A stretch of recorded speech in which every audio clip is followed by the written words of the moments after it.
The sound of shattering glass always carries a specific frequency. It's a sharp, violent spike on an audio monitor, the kind that cuts clean through the low, steady hum of an ordinary Tuesday night. But it wasn't an accident, and it wasn't a burglar. Through the jagged hole now gaping in my living room window, the damp, heavy air of a Kentucky spring rushed in, carrying the distinct, bitter stench of motor oil and cheap gasoline. On my hardwood floor, spinning slowly amid a sea of glinting shards, was a standard-issue fire department brick. Wrapped around it with a thick, heavy-duty rubber band was a note. Just 3 words, scrawled in thick, black, permanent marker: "Leave her alone." Outside, the screech of tires tore through the quiet suburban streets of Louisville.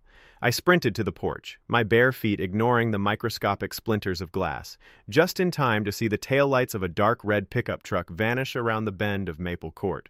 I didn't need to see the license plate. I didn't need to see the driver. Everyone in this neighborhood knew that truck. More importantly, everyone in this neighborhood protected the man who drove it. I stood there on the porch, the cold night air biting through my shirt, looking at the dark houses lining the street. The lights were off, but I could feel the eyes behind the curtains, the silent, heavy judgment of a community that had already decided I was the villain in their perfect small-town narrative. They say music is the universal language, that it has the power to bridge any divide. But as I looked down at the brick in my hands, I realized that some divides are carved so deeply into the dirt of a town that no melody can ever fix them. Some stories are written in fire, and if you try to change the ending, you're the one who gets burned. Before we pull back the layers of how a quiet middle school classroom became a battleground, take a second to hit that subscribe button and turn on notifications. Today we are diving deep into a story about the dangerous cost of defying a community's golden boy, and the terrifying lengths a modern hero will go to keep his kingdom intact. To truly understand how that brick ended up on my living room floor, we have to rewind 6 months. We have to go back to a time when I was just Owen Brooks, a man whose biggest daily anxiety was trying to convince 32 chaotic 7th graders that playing the recorder was a respectable life skill. I had moved to this particular slice of Louisville 2 years prior, seeking nothing more than a quiet, predictable rhythm. It's a unique kind of neighborhood, urban by geography, but fiercely insular by culture. It's the kind of place where multi-generational families live within 3 blocks of each other, where high school football jerseys are framed in local diners, and where a person's reputation is established long before they're old enough to vote. As an outsider, I was tolerated, but never truly absorbed. I was Mr. Brooks, the eccentric, soft-spoken music teacher who lived alone in the converted craftsman house on the corner. I paid my rent on time, kept my lawn immaculate, and stayed out of the local politics. For a long time, that layout worked perfectly. Then came the mid-autumn parent-teacher conferences. The air that afternoon was crisp, smelling of fallen leaves and the distant smoky tang of backyard fire pits. The school hallways were mostly empty, illuminated by that institutional, humming, fluorescent light. I was packing up my gradebook, ready to call it a day, when a knock sounded against the heavy oak frame of my classroom door. I looked up, expecting another exhausted parent wanting to know why their child received a C- in Glockenspiel proficiency. Instead, I saw a woman standing there, holding the hand of an 8-year-old boy who was staring intensely at his own sneakers. She wore a faded set of hospital scrubs, a dark blue jacket thrown hastily over her shoulders, and her hair was tied back in a messy, practical bun that suggested she had just pulled a 12-hour shift. But despite the evident exhaustion etched around her eyes, there was an unmistakable alertness to her, a quiet, defensive guard that immediately set her apart from the affluent, casual mothers who usually frequented the school. "Mr. Brooks?" she asked, her voice a pleasant, slightly husky alto that immediately cut through the sterile atmosphere of the room. "I know we didn't have an appointment. The administrative desk said you might still be here. I'm Harper, Harper Hayes, and this is Toby." Let's talk about Harper Hayes for a moment, because the neighborhood loved to paint her with a very specific, very unfair brush. At 29, Harper was a pediatric oncology nurse at the city hospital, a profession that requires a psychological fortitude most people can't fathom. She spent her days navigating the highest stakes imaginable, comforting families through their worst nightmares. Yet, when she walked the streets of her own neighborhood, she was viewed through a singular, reductive lens: the girl who walked away from Garrett. To the locals, leaving Garrett Hayes was akin to blasphemy, Garrett was a 32-year-old fire captain, a towering, broad-shouldered man with a smile that could dissolve a city councilman's skepticism in seconds. He was the guy who carried elderly women out of flooded basements, the guy who organized the annual Firehouse charity drive, the guy whose family had lived in Louisville since the steamship days. He was a local deity. When Harper divorced him a year prior, citing a suffocating, invisible control that she could never quite prove to the outside world, the neighborhood didn't blame Garrett. They blamed her. They assumed she was restless, ungrateful, or broken. They wrapped their collective arms around Garrett, elevating him to the status of a tragic, stoic martyr, while Harper was quietly, systematically frozen out. And then there was Toby. At 8 years old, Toby was a human exposed nerve. He possessed his mother's observant eyes, but none of his father's aggressive charisma. Toby didn't care for baseball or the junior firefighter camps his father constantly pushed him into. Toby liked patterns. He liked structure. He liked the way sound vibrated through wood. "Toby told me you have an after-school piano program," Harper said, stepping into the classroom. She kept her hand gently on Toby's shoulder, a reassuring anchor. "He's been struggling a bit lately. With focus. His counselor suggested an artistic outlet, something independent. I can't afford private conservatory lessons, Mr. Brooks, but I saw the flyer." "Please call me Owen," I said, rising from my desk. I knelt down slightly to eye level with Toby, who was now tracing the edge of a music stand with his index finger. "And the program is open to anyone, Toby. No experience required. Do you know where middle C is on a keyboard?" Toby didn't answer right away. He looked at his mother, who gave him a small, encouraging nod. Then, with a precision that surprised me, he walked over to the upright Yamaha piano in the corner of my room, reached up, and pressed the exact note. It rang out, clear and steady, filling the empty classroom. I smiled, looking back up at Harper. "I think he's going to do just fine." In that brief exchange, I didn't see a messy divorce or a neighborhood pariah. I just saw a mother fiercely fighting for her son's peace of mind, and a little boy trying to find a voice in a world that was far too loud for him. What I failed to realize, however, was that in Garrett Hayes' world, nothing truly belonged to anyone else, even after a judge signed the papers. By welcoming Toby into my classroom, I had inadvertently stepped onto Garrett's chessboard. Over the next 3 months, Toby became the star of the Tuesday afternoon music group. The kid was a sponge. While other students banged rhythmically on drums or complained about practicing scales, Toby would sit at the piano for an hour straight, his small hands working through melodies with an intensity that bordered on obsessive. And because Toby stayed late, Harper was the one who picked him up. Those 15-minute windows at the end of every Tuesday quickly became the anchor of my week. We started with polite updates on Toby's progress, but soon the conversations drifted. We talked about everything. The exhausting reality of her hospital shifts, my frustrations with the school board's constant arts budget cuts, our favorite obscure coffee shops in the city. There was an ease between us, a natural, unforced counterpoint melody that built over time. Harper was sharp, quick-witted, and possessed a dry humor that frequently caught me off guard. For the first time since moving to Louisville, I felt completely seen by another person. By January, those 15 minutes turned into a cup of coffee at the diner down the street while Toby worked through his music workbook. By February, it was dinner at a small, out-of-the-way Italian place across town where the lighting was low and the noise of the city faded into the background. It was on our 4th dinner date that the shift occurred. We were walking back to my car through a light dusting of snow, our breath forming pale plumes in the freezing air. Harper stopped near a streetlight, her cheeks flushed from the cold. "Owen," she said softly, her eyes searching mine. "You know what people are saying, right? In the neighborhood? My sister Dina called me today. She said someone saw us at the diner last week. It's already circulating on the community Facebook pages." "Let them talk," I said, reaching out to gently take her gloved hand. "We aren't doing anything wrong, Harper. You're divorced. I'm single. It's a free city." Harper let out a long, heavy sigh, her gaze dropping to the snow-covered pavement. "You don't know Garrett. And you don't know this town. To them, I am Garrett's property. Even if he doesn't want me, he doesn't want anyone else to have me either. Especially not the music teacher from out of town. It threatens his narrative." "I'm not afraid of a narrative, Harper," I told her, squeezing her hand. She looked back up, a mixture of warmth and profound anxiety in her expression. "I hope not, Owen. Because around here, when Garrett loses a piece of his narrative, he doesn't just get angry. He makes sure everyone else feels the heat. The retaliation didn't start with a bang. It started with a cold front. The following Monday, I walked into the school's staff lounge to grab a coffee. Usually the history teacher, a gregarious guy named Marcus, would greet me with a joke about the weekend sports scores. Today, the second I stepped through the door, the conversation died instantly.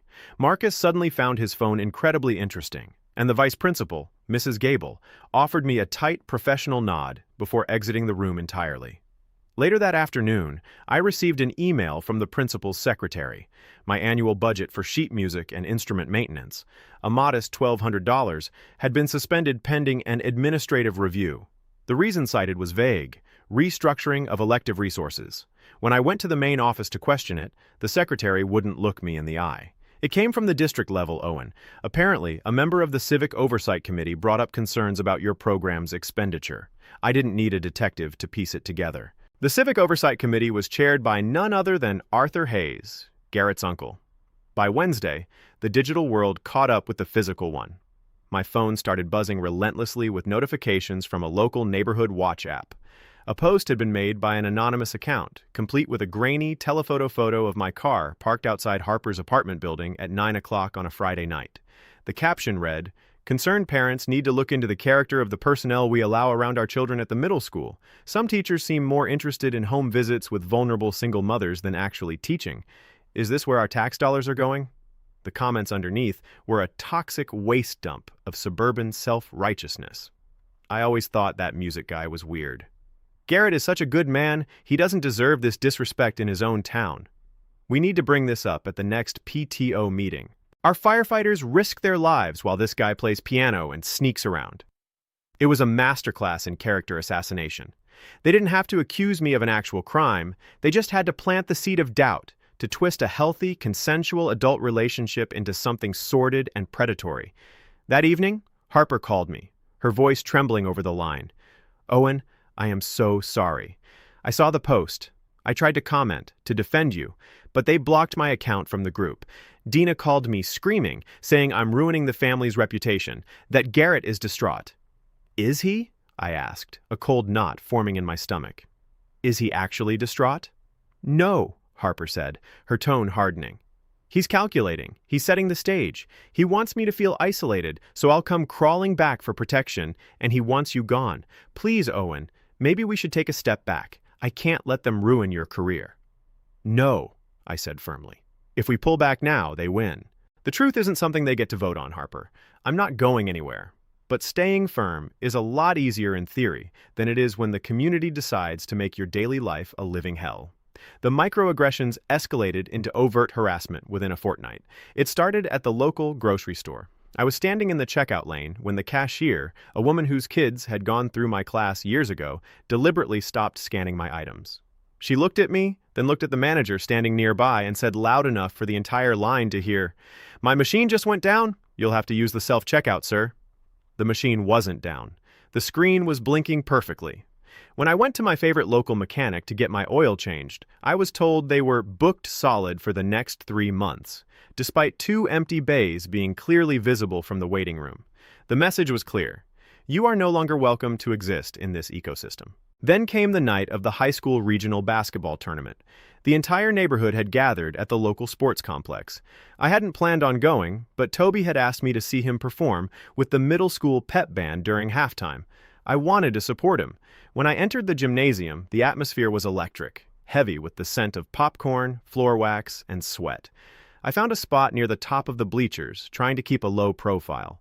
Halfway through the second quarter, a group of off-duty firefighters, men I recognized from the station down the street, walked up the stairs. They didn't sit down. They stood directly in my line of sight, blocking my view of the court. One of them, a massive guy with a shaved head named Brody, turned around slowly. He didn't look angry. He looked amused. He leaned in, leaning his elbow on the handrail near my seat. "Hey, Professor," Brody said, his voice dropping below the roar of the crowd. "You lost? The Opera House is downtown. This section is reserved for people who actually contribute to this community." "I'm just here to watch the game and support my student, Brody," I said, keeping my voice level, though my heart was hammering against my ribs. Brody laughed, a short, ugly sound. "Yeah? Well, see, the thing is, nobody here wants you supporting anyone." Garrett's a brother to us. When a guy works 24-hour shifts saving lives, he shouldn't have to worry about some hipster moving in on his family. You're a guest in this town, Brooks, and your reservation is about to expire. Before I could reply, the buzzer sounded for halftime. The crowd erupted, and the group of firefighters moved along, laughing among themselves. I looked down at the court, where Toby was proudly holding his clarinet, scanning the bleachers for me. When his eyes found mine, he gave a small, hesitant wave. I waved back, but the warmth of the moment was completely gone, replaced by a lingering, toxic dread. The climax of this nightmare began on a Thursday in late April. It was a night heavy with the threat of a spring thunderstorm. The sky was an ominous, bruised purple, and the wind was picking up, rattling the loose panes of my music classroom as I finished up my late grading. Around 8:30 p.m., the storm finally broke. Lightning cracked violently across the Louisville skyline, followed immediately by a deafening peal of thunder that shook the school's foundations. I packed my briefcase and headed out to my car, driving through the blinding sheets of rain. As I turned onto my street, the smell hit me before the visuals did. It wasn't the smell of rain or wet asphalt. It was the thick, unmistakable aroma of burning structural wood and synthetic materials. A block ahead, the night sky was illuminated by a brilliant, terrifying orange glow. I accelerated, pulling up to the curb a safe distance away. A massive house fire was tearing through an old, abandoned Victorian property at the end of the block, a building that had been tied up in probate court for years, sitting empty and neglected. The neighborhood was already out on their porches, wrapped in blankets, watching the horror unfold. Within minutes, the sirens wailed in the distance, growing louder until 3 fire engines roared onto the scene, their red and blue lights painting the wet pavement in chaotic strokes. I stepped out of my car, shielding my eyes from the downpour. I watched as the firefighters leaped from the trucks, moving with disciplined precision. At the center of it all was Garrett Hayes. He was magnificent. He was shouting orders through a megaphone, his yellow turnout gear glistening under the streetlights, his expression a picture of fearless authority. Suddenly, a cry went up from the crowd. An elderly woman, Mrs. Gable, the mother of the school's vice principal, was shouting that her dog had run into the bushes near the blazing structure. Without a second's hesitation, Garrett dropped his megaphone, sprinted past the safety perimeter, and plunged into the thick black smoke billowing from the side of the house. The crowd held its collective breath. A minute passed, 2 minutes. The heat radiating from the building was intense enough to melt plastic. Then, like a scene straight out of a Hollywood movie, Garrett emerged from the smoke, coughing heavily, carrying the small, trembling terrier in his massive arms. The neighborhood erupted into cheers. Women were crying, men were clapping each other on the back. It was a definitive, undeniable confirmation of Garrett's status. He was the hero they always knew he was. But as I stood near the edge of the crowd, my eyes didn't stay on the dog. They stayed on the timeline.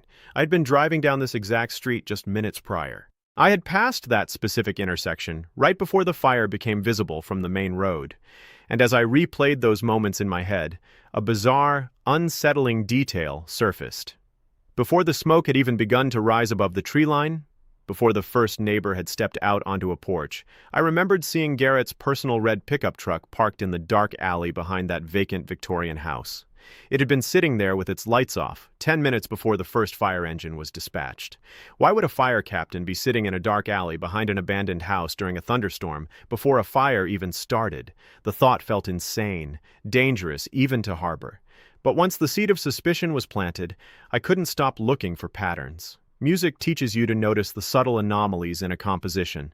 The one note that's slightly out of tune, the rhythm that's a fraction of a second off. The next afternoon, while Toby was practicing his scales in my classroom, I sat at my computer and began searching through local news archives. I looked up every major fire that had occurred in our specific district over the past 3 years. As I compiled the dates and times into a spreadsheet, a terrifying correlation began to emerge.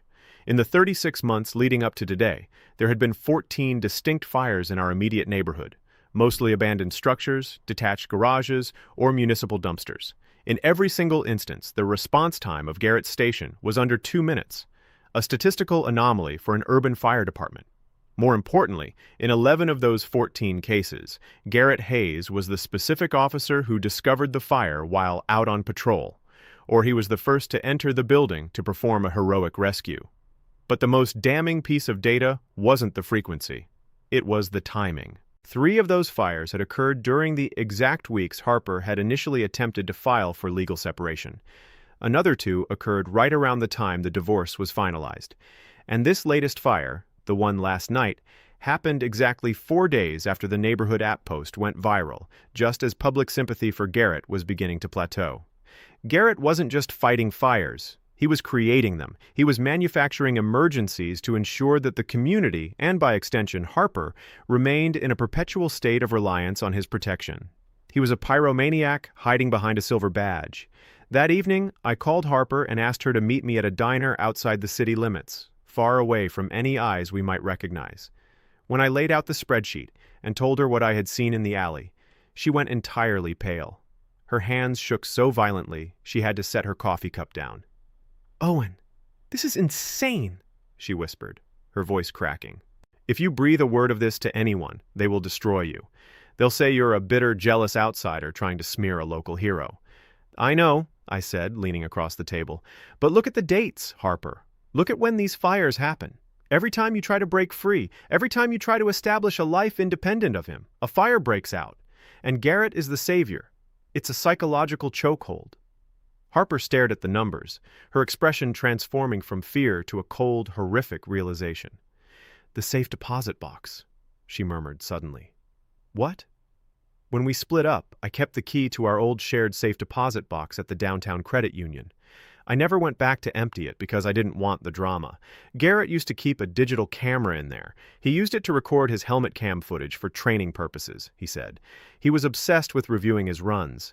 If he's been orchestrating this, Owen, he might have recorded something. He's that arrogant." We agreed that Harper would go to the bank the following Monday morning, but Garrett was already 3 steps ahead of us. On Saturday afternoon, I received a phone call from the school district's Human Resources Department. I was placed on immediate, paid administrative leave. The reason? A formal complaint had been filed by an anonymous parent, alleging that I had been found in possession of accelerants and unauthorized floor plan maps of the middle school building. Within an hour of that phone call, 2 police cruisers pulled up to my house. They had a search warrant. Someone had called in an anonymous tip claiming that I was planning a retaliatory arson attack on the school due to my budget cuts. I stood on my lawn, surrounded by neighbors who had gathered to watch, as officers marched out of my basement carrying a container of industrial kerosene and a box of road flares. Items I had never purchased. Items that had been planted in my unlocked tool shed sometime during the previous 48 hours. Chief Brody, the firefighter mentor who had threatened me at the basketball game, was standing across the street, leaning against his vehicle, watching me with a smug, victorious grin. I was detained, taken to the precinct, and questioned for 6 hours. They didn't arrest me formally. The evidence was circumstantial, and the tip was anonymous, but the damage was total. By Saturday night, the local news outlets had picked up the story. Local middle school music teacher suspended amid arson investigation. My career was over. My reputation was completely demolished. The system had worked exactly the way Garrett intended. He hadn't used violence. He had used the collective weight of the community to crush me. When they finally released me that night, I walked back into my dark house, exhausted, broken, and profoundly isolated. That was the moment I found the shattered glass in my living room. That was the moment I found the brick with the note, "Leave her alone." I sat on my floor in the dark, surrounded by glass, realizing the terrifying gravity of our situation. If Harper went to that bank on Monday, Garrett would know.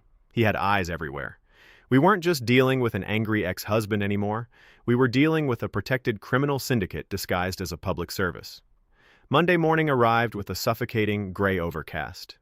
I stayed inside, my blinds drawn, knowing that my every move was likely being watched. At 10:15 a.m., my phone flashed. It was a text from Harper, just an address to an industrial park near the Ohio River, and a single sentence. "I have it.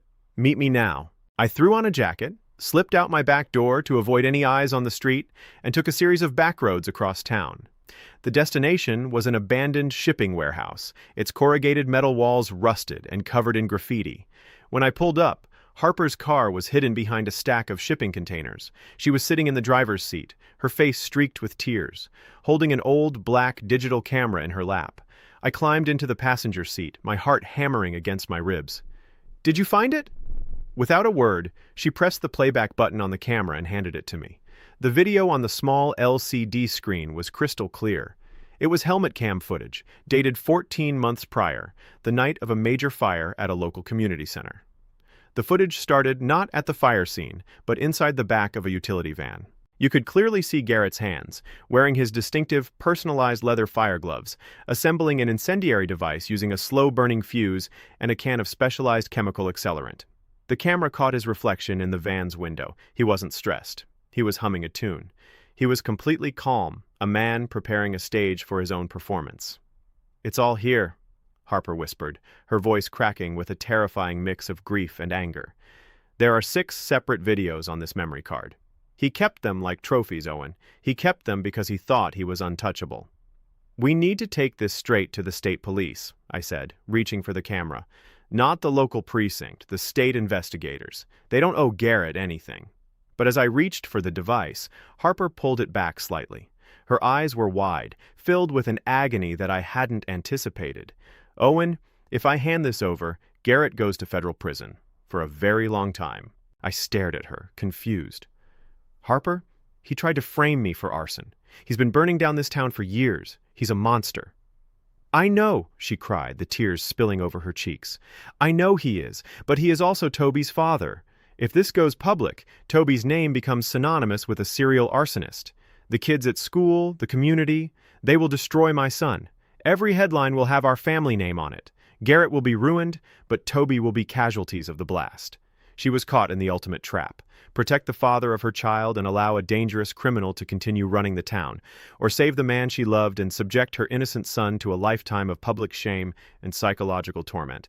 The silence inside the car was deafening, save for the rhythmic patter of the rain against the metal roof. I looked at Harper, seeing the impossible weight she had carried for years, a weight that had now grown to a crushing magnitude. "Harper," I said softly, taking her hands in mine, "look at me. Toby is strong. He has your resilience. But if you keep this secret to protect Garrett, he will never stop. He will eventually burn down a house with someone inside it. He will eventually destroy Toby anyway, just by being who he is. True protection doesn't mean hiding the fire. It means putting it out." It took Harper 3 hours of sitting in that dark car to make her decision. In the end, she chose the truth, but she chose to deliver it on her own terms. Instead of a public circus, Harper bypassed both the local police and the major news outlets. She managed to secure a private meeting with an outside investigator from the state fire marshal's office and a federal prosecutor, arranging the rendezvous through a trusted contact at the hospital's legal department. On Tuesday morning, she walked into that state office and laid the digital camera on the table. The response was swift, silent, and devastating. Because the federal authorities wanted to avoid a massive public panic that would undermine confidence in the entire city's emergency infrastructure, they offered Garrett an ultimatum. He was presented with the video evidence in a closed-door room, surrounded by state troopers.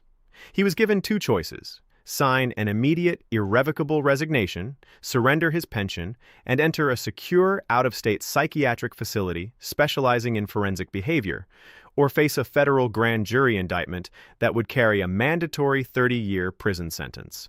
Faced with the total destruction of his beloved public image, the Golden Boy finally folded. Garrett signed the papers. Within 48 hours, the fire department issued a brief, sterile press release, stating that Captain Garrett Hayes was stepping down immediately due to sudden and severe health complications, requiring long-term medical treatment out of state. The local news ran a short, respectful segment honoring his service, and just like that, Garrett was gone. The monster had been neutralized, but the system that created him remained perfectly intact. The charges against me were quietly dropped, the anonymous tips dismissed as unreliable. My suspension was lifted, and my budget miraculously restored. But the victory didn't feel like a celebration. The neighborhood didn't apologize to me. They didn't have a sudden realization of their cruelty. Instead, an uncomfortable, heavy silence settled over the streets. They knew something had happened. They knew their hero had fallen, but their pride wouldn't allow them to admit they had been wrong. The glares remained, though they were now mixed with a strange, defensive wariness. 3 weeks later, I stood on my porch, watching a crew install a new pane of glass in my living room window. The sharp spike on the audio monitor had finally been resolved, but the melody of this town was permanently broken for me. Harper walked up the porch steps, holding 2 mugs of coffee. She looked tired, but for the first time since I had met her, the defensive guard was gone from her eyes. She looked light. She looked free. Toby found a music school, she said, leaning against the railing, looking out at the neighborhood. In Cincinnati, it's an advanced program. They have a specific curriculum for kids with his kind of focus. I smiled, taking a sip of the coffee. Cincinnati is a great city. Excellent symphony orchestra. I was hoping, she said, turning her head to look at me, a small, hopeful smile touching her lips, that they might be looking for a middle school music teacher with an impeccable record of defending his students. I looked back at the house, at the clean, unbroken glass of the window, and then out at the streets of Louisville. We had fought the narrative, and we had survived, but we didn't need to stay to prove a point to a community that chose to live in the dark. I think that music teacher would be very interested, I told her, reaching out to take her hand. Sometimes love isn't about fixing the place you're in. Sometimes love is about recognizing when the song has ended, packing your instruments, and finding a new stage where your melody can finally be heard without the fear of the smoke rising.